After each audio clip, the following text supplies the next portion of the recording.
Assalamualaikum warahmatullahi wabarakatuh. Ini adalah terjemahan dokumen Kerajaan Huristak. Cerita dari dahulu. Mulai keluar dari Toba namanya Empu Suhataon buat mencari tempat sampai dia ke Ulu Barumun, kampung Handang Kopo. Dari Handang Kopo pergi ke Huristak. Mulai Empu Suhataon mendirikan kampung Huristak, belum ada orang di dalam lingkungan bernama Barumun Tengah. Semuanya tanah itu kosong, tanda-tanda yang kelihatan sebagai bekas orang dahulu yaitu biaro. Lama-lama kemudian orang pun bertambah-tambah, terjadilah Luhat Huristak. Rajanya anak dari Empu Suhataon, nama Sultan Gadu Mulia Tandang. Sewaktu Sultan Gadu Mulia Tandang raja di Luhat Huristak, pada satu waktu datang orang dari Siak minta bunga pasir pada Sultan Gadu Mulia Tandang sebagai hendak mengganggu ke Luhat itu. Jawab Sultan Gadu Mulia Tandang, ambillah perahu supaya ada tempat bunga pasir itu, katanya. Suruhan dari Sultan Siak itu pun pergi ke Siak dan dikabarkannya hal itu pada Sultan Siak. Sultan Siak suruh dianya suruhan tadi kembali ke Huristak membawa perahu. Sesampai mereka hampir ke kampung Huristak, adalah seorang perempuan bernama Nyai Gogo Gemilang mempertunjukkan kepandaiannya menembak pada orang Siak itu, sambil katanya Nyai Gogo Gemilang, "Hai orang Siak, kemana kamu yang membawa perahu ini?" katanya. Jawab orang Siak itu, ke Huristak minta bunga pasir, katanya. Kata dari Nyai Gogo Gemilang, "Ambillah pelot saya ini di ujung galamu supaya ada buat bunga pasir padamu," katanya. Sambil dia pasang kena di ujung gala itu, serta katanya pula, "Ini lagi pelor, ambil di antara dua tanganmu," katanya. Dia pasang gala itu kena di antara dua tangan orang Siak itu. Kemudian orang Siak sampai di Huristak. Mereka adukan hal perbuatan Nyai Gogo Gemilang itu pada Sultan Gadu Mulia Tandang. Jawab Sultan Gadu Mulia Tandang, "Biarkan saja begitu, karena orang kampung itu terlalu gagah berani, juga terlalu pandai menembak," katanya. "Tetapi pergilah kita ke Pasir Limo, di situ saya kasih pada kamu bunga pasir," katanya.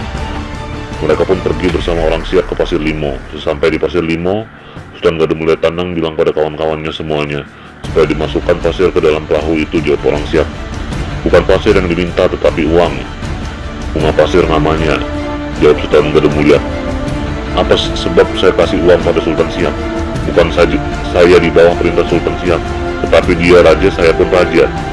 Karena itu dia minta bunga pasir, sebab tidak ada pasir di Siak. Patut saya berikan, bawalah itu pasir, persembahkan pada Sultan Siak." Orang Siak tadi kembali dan batu itu dibawanya juga. Di ujung batu Julu dikeluarkannya batu tadi sebagai ian, dan di ujung batu Jaya diturunkannya sebagian lagi. Sesudah itu, sesampainya mereka ke Siak, dikabarkannya pada Sultan Siak hal itu. Sesudah itu datang utusan dari Sultan Siak menerangkan pada Sultan Gadu Mulia Tandang, dia mau angkat perang ke Huristak serta ditentukan hari datangnya. Jawab Sultan Gadu Mulia, "Baik, kalau orang Siak mau perang, saya terima dengan ujung senapan dan pedang," katanya. Dalam itu suruhan dari Sultan Siak tadi kembali, serta Sultan Gadu Mulia Tandang suruh sediakan pada orang banyak menyediakan tuku kayu yang ringan 30 pasang seorang, tetapi dibakar dulu sehingga terbakar sebelah, dan sabut kulit kelapa, segala kelapa yang ada diambil kulitnya, dikeringkan, serta disediakan tunom sulu, obor 30, tiap-tiap orang dibikin di atas barang batang pisang, diikatkan di atas. Sesudah hampir dapat waktu yang ditentukan, menurut timbangan sudah dekat orang Siak itu, mereka berjalan perahu. Sebab itu dihanyutkan mereka kulit kelapa itu sehingga penuh air Sungai Barungun. Tidak berapa diantaranya dihanyutkan pula tungku tadi. Tiba orang Siak sampai di Simangambat Jaya, kelihatan pada mereka sabut kulit kelapa hanyut di air Barumun sehingga penuh air Barumun. Berhenti mereka di situ memikirkan hal itu. Tentu karena banyak orang di mudik, sebab begini banyak kulit kelapa, keperluan makannya dihanyutkan, katanya. Tetapi sungguh begitu, orang Siak itu mudik juga sampai ke Simangambat Julu. Sesampainya mereka di Simangambat Julu, mereka ketemu dengan tungku yang hanyut di air Barumun sehingga penuh air Barumun. Mereka berhenti di situ. Dalam hal itu pergilah seseorang sebagai membisikkan pada orang Siak itu bahasa, pada malam itu orang luar Huristak datang.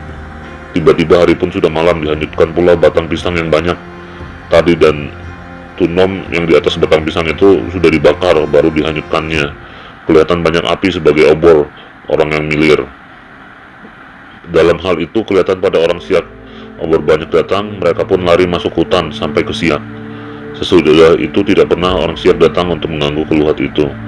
Juga lama-lama kemudian Sultan Garumulya Tandang dapat kabarnya ada orang diam di dalam hutan di Mahato. Sebab itu dia bermufakat dengan raja-raja di Huristak keluarganya, atau bagaimana itu orang yang di dalam hutan dibuat, atau apa maksudnya di situ. Menurut permufakatan raja-raja diperiksa ke sana. Menurut pemufakatan itu pergilah raja-raja dari Huristak ke Mahato buat periksa hal itu. Sesampainya raja-raja tadi di Maranti Pangadaupan, disuruh panggillah orang yang di dalam hutan itu datang. Sesudah orang datang, orang itu dianya duduk di uratnya Maranti. Sesampainya itu orang yang dipanggil tadi duduk, semua kayu yang di sekeliling tempat itu rebah, tetapi tidak sampai ke tanah, hanya sekedar sebagai menyembah. Kayu itu merendahkan dirinya di sekeliling Maranti itu. Dalam hal itu diperiksa raja-raja lah orang tadi apa maksudnya tinggal di dalam hutan itu. Jawab orang tadi sekedar buat bersuci diri, beramal. Sebab itu raja-raja berjanji pada orang tadi, dia boleh tinggal di situ, tetapi dia tidak boleh mengeluarkan barang hutan seperti kayu, getah, rotan, dan lain-lain sebelum dapat izin dari Raja Luhut Huristak. Orang tadi mengaku tidak mengeluarkan barang hutan seperti tersebut, hanya dia menerangkan bahwa ada dia tanam di situ durian. Kalau menjadi kemudian, tandanya buahnya yang di dalam sebagai sudah direbus atau matang. Hal itu durian boleh sesukanya buat memberikan pada orang. Jawaban raja-raja, hal itu boleh juga. Segala tanaman yang ada di situ boleh diizinkan orang ambil sekedar buat makannya, tetapi jangan buat untuk dijual. Begitu perjanjian mereka, dan orang itu tinggal di situ selamanya. Dalam hal itu pula sebab dinamakan Maranti itu Maranti Pangadapan. Orang yang tinggal di hutan itu asalnya dari Aceh ke Sipagabu, dari Sipagabu ke Padang Mandersa, dari Padang Mandersa ke Mahato. Demikian cerita raja-raja yang dulu-dulu. Huristak, 25 Juli 1932. Het Odelhof van Huristak, tanda tangan Barumun.